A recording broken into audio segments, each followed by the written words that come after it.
A heavy presence of security operatives from the different security agencies in Edo State, including the Hunters and Vigilante Security Network. But this is an unusual sight at the train station, but actually it's the aftermath of an attack on the station, Igweben train station, on Saturday, where an unspecified number of intending passengers were kidnapped. Even though rescue operations are said to have commenced shortly after the incident, deployment of more security operatives continues a day after.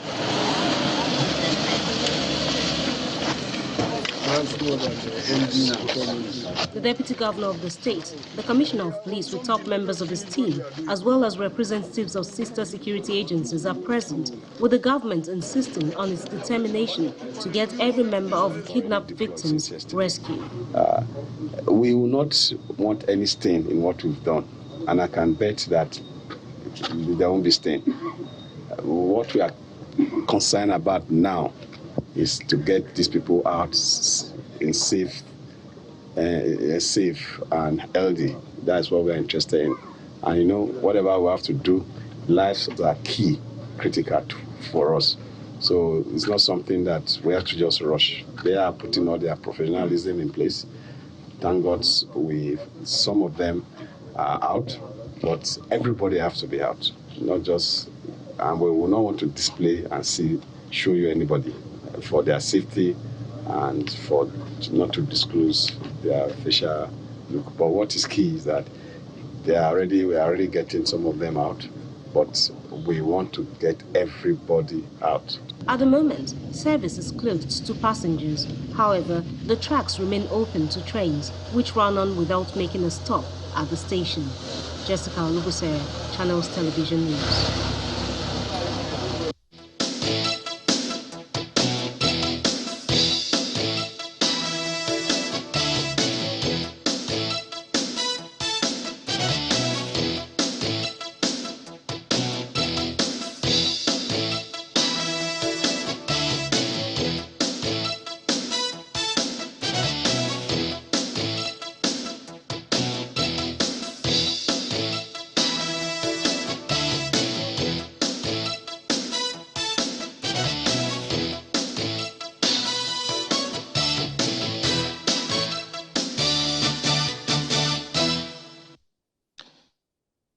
Welcome back. Well, yes, those gentlemen join us this morning to shed light on the developments, on the fortunate scenario about the kidnap of passengers, train passengers in Benin, Edo State capital. Kabiru Damu joins us here in our studios. He is the CEO of Beacon Consulting, also a security risk management and intelligence solutions consultant. Good morning. Thank you for coming on today. Chamberlain, good morning. Well, you of course, you process, keep tabs on information, intelligence about what goes on in different parts of the country, particularly about this kind of scenarios. And, you know, for those who are on the outside, who see and hear government say, for instance, last year, that federal government is putting measures to ensure real security is in place for the safety of passengers. Then you hear several enclaves of terrorists have been bombed. So we expect they would have been weakened. And then this onslaught, several directives from president. So many expect that this kind of scenario will never happen again, especially coming off the back of Abuja-Kaduna incident. And then this. How do we explain this? In simple terms, first off, I think it's a failure to embrace risk management principles by the government. I'm a member of several associations that have to do with risk management in Nigeria, and we've been advocating that the government should adopt risk management. Security has evolved from just physical security, which is what we used to know. In other words, by deploying operatives or other aspects of physical security in a location, you would not achieve your desire to have, quote unquote, absolute security. You have to move, as it were, transit to what the modern world is talking about, which is security risk management. In this instance, I have spoken in the past to explain that there are vulnerabilities that can affect the rail infrastructure. Let's remember that the rail line is not the only infrastructure. In this instance, it was a station that was attacked. Now there are 4 layers of security that should be in place in any location before you can boast and say, okay, I have implemented a security measure that is, well, near absolute. Number 1, the ability to detect. In this instance, gunmen moved from a particular location, we don't know where, all the way to this train station. Exactly. So that component, detection, appears to have failed, even though it's too early to reach that conclusion. Sometimes the detection takes place, information is transmitted, but nobody acts on that information. So it's too early to conclude whether it failed or not. But the result is that these people were able to achieve what they wanted to achieve. The second component is the ability to deny them access to their target, in this instance a station, which means there should have been reasonable number of security operatives. And let's not forget that there are, to my knowledge, at least about 19 security departments that have responsibility for the protection in every location in Nigeria, because it is their constitutional mandate. Now, I don't want to start naming names, but just to give you an example, the Army should be there, the SSS should be there, the Civil Defense, the police, name them, about 19 of them. Now, that didn't happen. They didn't deny this perpetrators, as it were. The third component is the ability to delay. So, for instance, let's say there are 10 operatives who are manning that train station, and then 30, threat elements, perpetrators, attack that train station. Reasonably, 10 persons cannot completely stop them, but they can delay them, which takes us to the last component, the response component. Yeah. There should be the capacity to call and ask for reinforcement. Now, none of that happened. They came around between 4 and 5 p.m., carried out that attack, escaped with the persons they abducted, we're told between 30 and 32, until date. Almost 2 days after, those persons have not been traced. Now, if you look at the map of Iguaben, assuming, for instance, I'm going with the media narrative that they are armed herdsmen. By the way, I don't think we should continue with that narrative.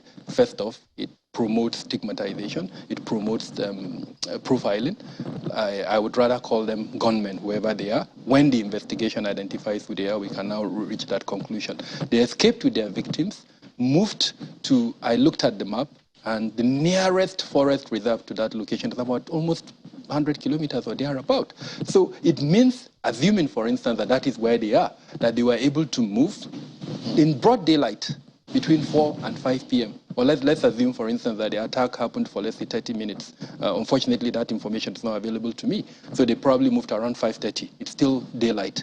And then moved to that location, probably an hour, which means they would have moved in broad daylight. Somebody somewhere would have seen them. Now, yeah, but that speaks to how they moved. With all those amounts of people persons. And got to where I'm assuming it's in vehicles, because if you go back to the Kaduna incident, that is what happened. They boarded vehicles and moved to the location where they hit those persons. What am I trying to bring out? Intelligence. Now, intelligence can be in different forms. It could be the structured one, which means you sit, you have platforms for the collection, or it could be the informal way. I'm aware that the Edo State government has invested massively in intelligence collection. In fact, it's one of the few states that has a functional security trust fund. And I know this current governor has attempted to invest massively in the collection of, not just the collection of intelligence, but in the processing of that intelligence. So clearly, someone didn't do his or her job in terms of, first off, collecting that intelligence, processing it. Now, back to what I do. Like you indicated, I run a consultancy. And I have a fair understanding of the threat profile of Edo State. I know which local governments you have kidnap for ransom cases. I know which local government you have called violence. I know which local government you have youth activism and then civil strife, disturbances. Unfortunately, and I say this with all sense of responsibility, Iguaben does not come as one of the local governments in terms of the high ranking of its threat profile. Now, if, for instance, this is, I would say, one-off occurrence, which to me it appears that, then perhaps the analysis by the state government to have noted this changing threat profile that would indicate the possibility of this type of attack on a train station was failed somewhere along. Just one more thing before bringing the AIG, former AIG. Now, what about the response? Because we understand that I think one person escaped, and then one of the terrorist gunmen was captured, and then they were working with local vigilantes. That component, can you tell us about that? Now, like I mentioned, the Edo State government, as far as I know, has invested massively in intelligence and in security. So apart from the local government vigilante, there is a state-level security network, Edo State Security Network. Then there is the Hunters Association. And as far as I know, they were involved in the aftermath of the incident. They are, quote unquote, combing the forest to identify where these persons are. Now, if one of the perpetrators was arrested, I'm expecting that by now he or she would have been debriefed, and then whatever information he or she makes available will support the, combing, as it were, or whatever operations would lead to the rescue of this person. But beyond that, I think what is absolutely important is making sure that everybody is carried along.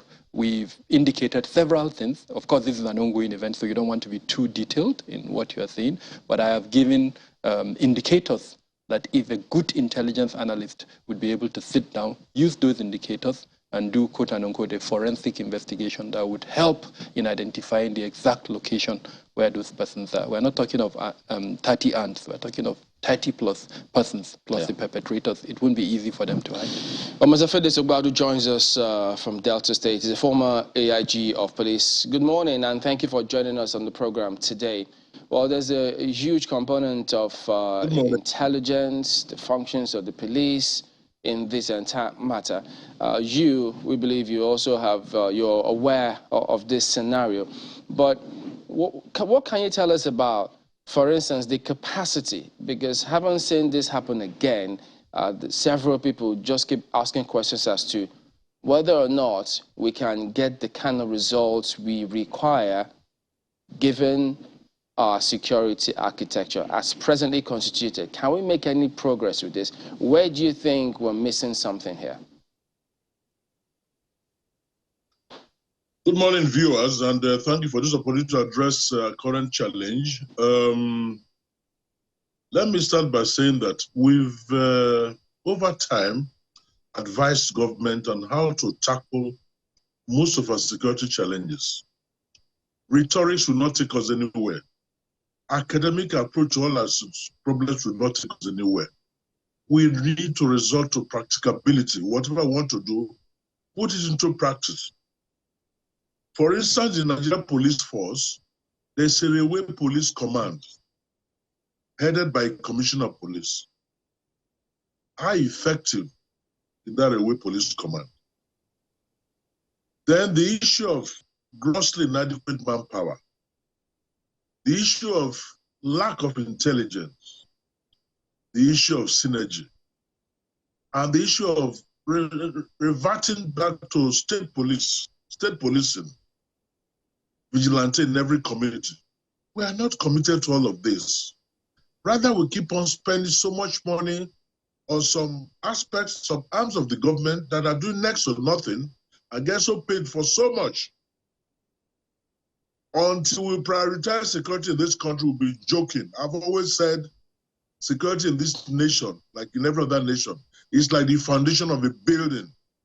If your foundation is not strong, is not solid, any other structure you put on it will collapse. So let us prioritize security in this country. Let us not prioritize politics. For instance, why is it that most governors who are done with their 8-year tenure want to end up in the Senate? I know of a governor in this country who spent 8 years in the House of Reps, went to state, spent 8 years as a governor, and is back in the Senate. Can we make security in this country as lucrative as that? Then we'll see a lot of improvement. We keep on deluding ourselves. Let us face that reality. For some people, if you can hear me, security agencies are being told to confront security with their bare arms. No, it doesn't work that way. It doesn't work that way. Instance, we understand that there was no security at all. I don't know if you can hear me. Can you hear me, Mr. Ogbadu? I'm hearing you. Go ahead, I'm Okay, hearing sorry to interrupt your thoughts there. But we understand that in this instance, there was barely any security at the train station where this attack took place. You've asked a very important question as to whether the railway police is still effective, and you said that there is a commissioner of police in charge of that. And this question is extremely... This question is extremely important. Let me interrupt you. I've talked about grossly inadequate manpower. If we have a railway police command, why is it we don't have enough men in every railway station along the rail line to protect it? That's the point I'm making. Our manpower is grossly inadequate all over everywhere. That's why I keep on talking about prioritization of security. We've made suggestions in the past. So the question I'm trying to ask is that, will that be an acceptable excuse? Can you hear me? Political will to implement it. It's not just...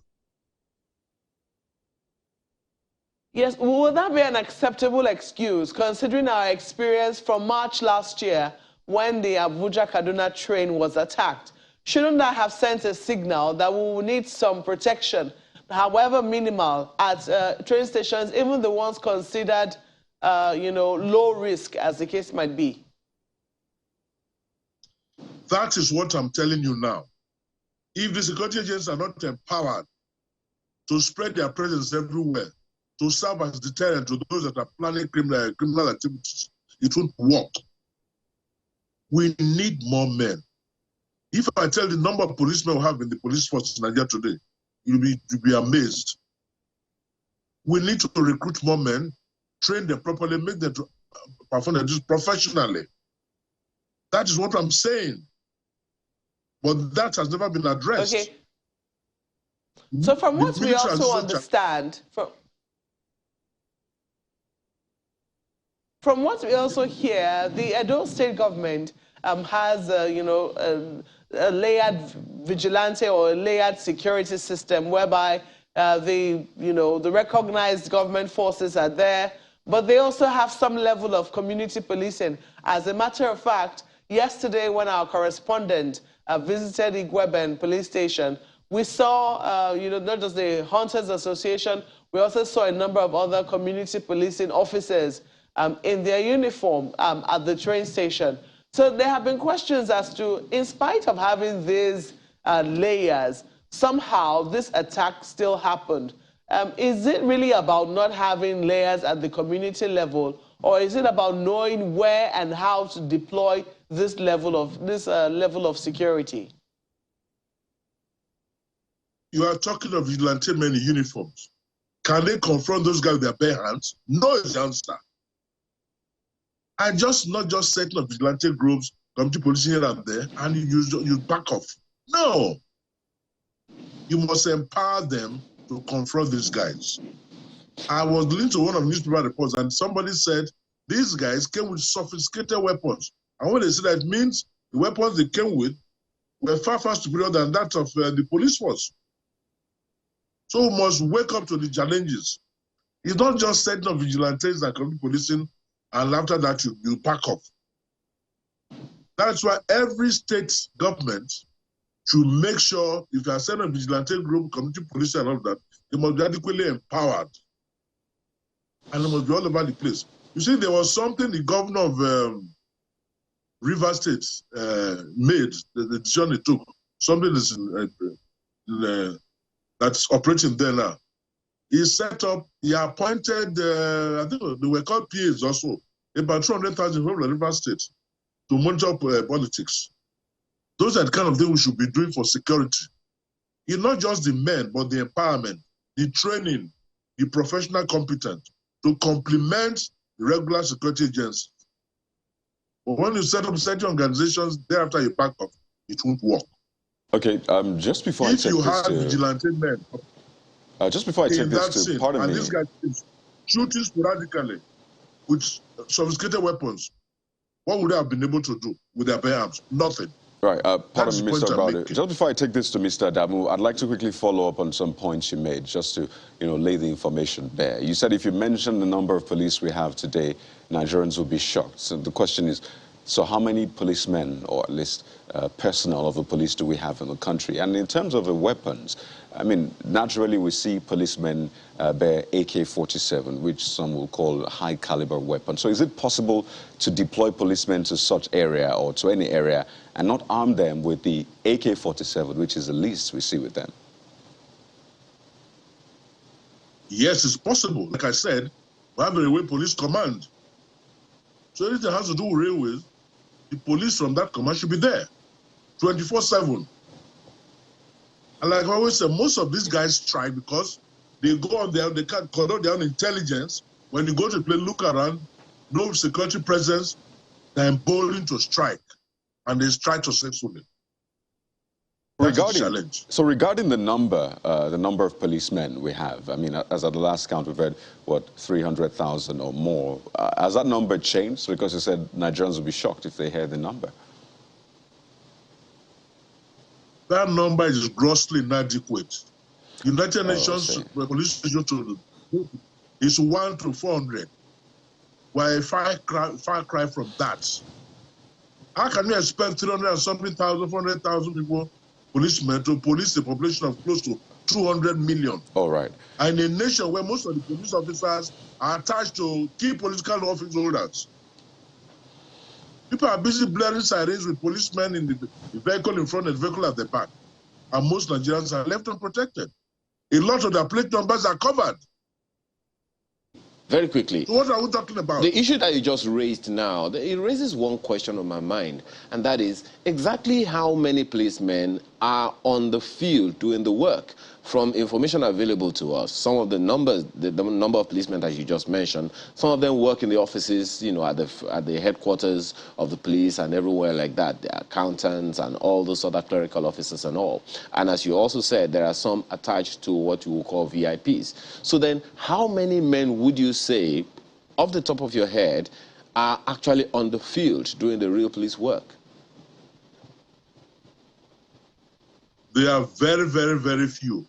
Because that total figure of close to 400,000 includes the professionals serving the police force, like the police medical corps, the works department, and all of that. You know? So we need to address the issue of making available police officers that are going to do the police work, providing security for the populace. And we should stop emphasizing individual security and concentrate on collective security. So you also mentioned earlier, Kadi asked you, you also mentioned earlier that we have a railway police command. Do we really have a railway police command now? Because from what information available to us, you know, witnesses, according to the front page of the Vanguard newspaper this morning, they're saying that the terrorists were able to strike because there was no security at the station. So do we really have a railway police command active today? That is what I've just said, if you got me right. We must put our acts together. If we actually have a railway police command, then those guys should be in everything, every spot, every location that has to do with railway transportation. That's the point I'm making. But that's not the situation. Look at between Abuja and Kaduna, how many attacks, kidnappings, and all of that. Then shockingly, in Igwebe, how many hours ago? 72 hours ago. One of the papers reported this morning that an ex-police officer, some other blah blah, have been rescued. When I was listening to a newspaper review on AIT, newspaper reviewers never bothered to read out that portion of those that were rescued. Rather, we're talking about just 2 children. So we really need to sit up. Let us address our challenges squarely. Face them frontally. In the National Assembly, Constitutional Review, they said I failed. To continue review, they allocated billions of naira for that exercise. Does that make sense? And how much goes to the police force? That's what I'm telling you. Let us prioritize police. Recruit more men, train them properly, equip them, then their motivation, their welfare will be taken care of.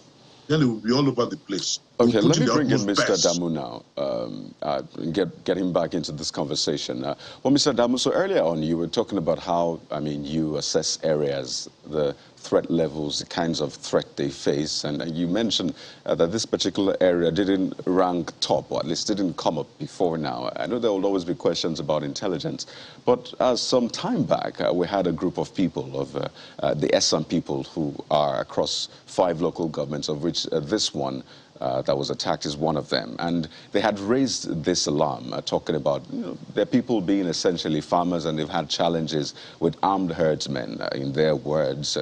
And they've said that they've had this challenge time and again, and they actually had to call a press conference, for the government and security agencies to know about what's happening, saying they can't even go to their farms anymore. And this local government was mentioned. But one point they raised, which I'd like you to speak to, is that they said that they have information that when these people are arrested, they're released eventually, even with their weapons. And this is something we've heard time and again. And I'd like to just know, in your investigation and gatherings, how can this be possible in such a way that we've heard it not once, not twice, and it looks like it keeps happening? How are suspects arrested and then released, even with their weapons, according to these people? Thank you, Coyote. Yes, no doubt the phenomenon of farmer herder violence, armed herdsmen attack is recorded, and it's one of the issues that affects Edo State.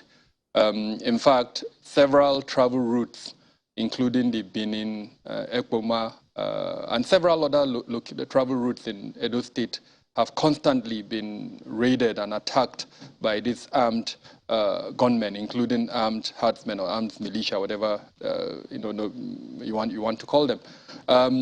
That means, for instance, in the threat profile of Edo State, we have to take that into consideration. One thing that I think has emerged as common, not just in Edo State, but in several other locations in the country, is the versatility of this particular threat element, the ability to move from location A to location B. I remember that in some discussions with certain governors, it emerged that one of the best ways to reduce their capacity is to tackle this ability that they have to move from location A to location B. Why I brought this up is, even if they are not, for instance, active, which is the point I made earlier on about Igweben, what has emerged is that they were able to move from another location to Igweben, carry out their attack, and then move back to that particular location. Now, if you look at the local government in Edo State, that ability to move from point A to point B, unfortunately, is proving itself time over time. Now, I don't want us to forget that in 2020, during the NSAS protest, what we saw in Edo State, it showed us clearly that there are not just in this so-called armed herdsmen, but there are also several other threat factors. Prisons, detention centers were raided. Several prisoners were released. I don't think there is any other state in the country that suffered that as much as Edo State. Perhaps maybe Lagos. We do not have the figures of the prisoners that were released from captivity to compare between Lagos and Edo, but anecdotal information suggests that perhaps Edo would come tops in all the states in the federation from that. So yes, the vulnerabilities in Edo State are quite high, and what happened over the weekend is an example of that. Now, back to your question on why some of these elements will be arrested and they will be freed or released by maybe the police, the DSS, or whoever that arrest them. I'm not aware that that is happening. I've, of course, heard it severally by different elements of the society, not just in Edo State, but across the federation. And in fact, there has been accusations or allegations against this incumbent administration that they are behind that type of release. What I haven't heard is from the side of the security agencies to say, no, that's not true. If you arrest a suspect and you are able to tie that suspect to a particular incident, what follows is that he or she must be prosecuted. So in identifying the root causes of insecurity in Nigeria, we have narrowed down to the failure of the criminal justice system. It's ineffective. It's not efficient in prosecuting offenders. Okay. Now, that is not specific to armed herdsmen. It is a general thing, not just to them. In fact, there is no offense that you pick that you cannot tie down I guess to what that the means, failure of the criminal Mr. Adamu, justice system. Yeah, I guess what that means is that the judiciary or the authorities have their job cut out for them in that regard.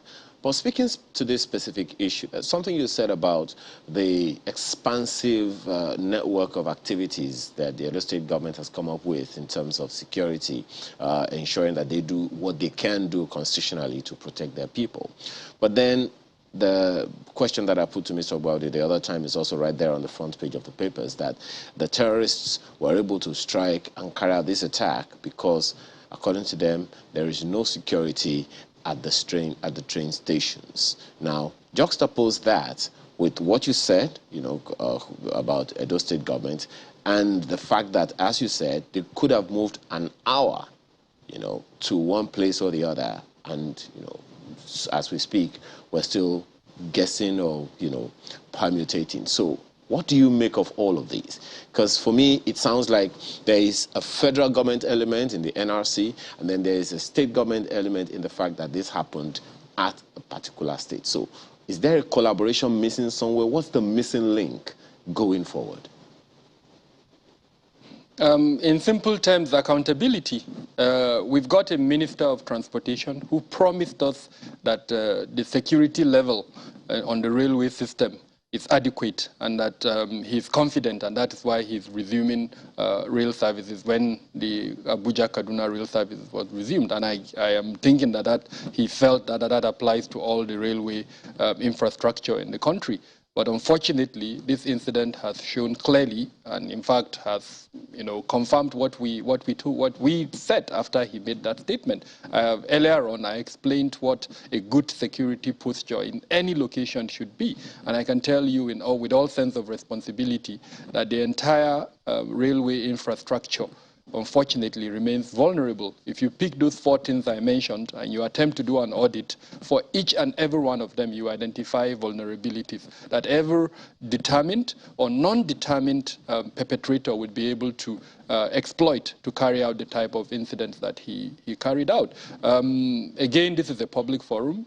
You are careful what you say, but just to repeat myself, the element of detection, and here you can speak of so many things. A good example is the CCTV. If you implement a CCTV system in a particular railway station, what it would help you do is to detect. Now, if you also implement it in the state, as an example, which I am aware Edo doesn't have, you will be able to do that. But let's even use the informal early warning systems. Almost all the 36 states of the Federation and FCT Abuja have early warning systems. What are these early warning systems? These are, as an example, some state governors have, engaged traditional rulers. They've given them phone lines, or even several community associations. It could be market women, it could be students, it could be the chairman of that local government who sees something, identifies it, and then makes a call to either the special advisor to the governor on security or the commissioner of police or whatever military deployment is in that. Those are simple early warning systems that will be able to identify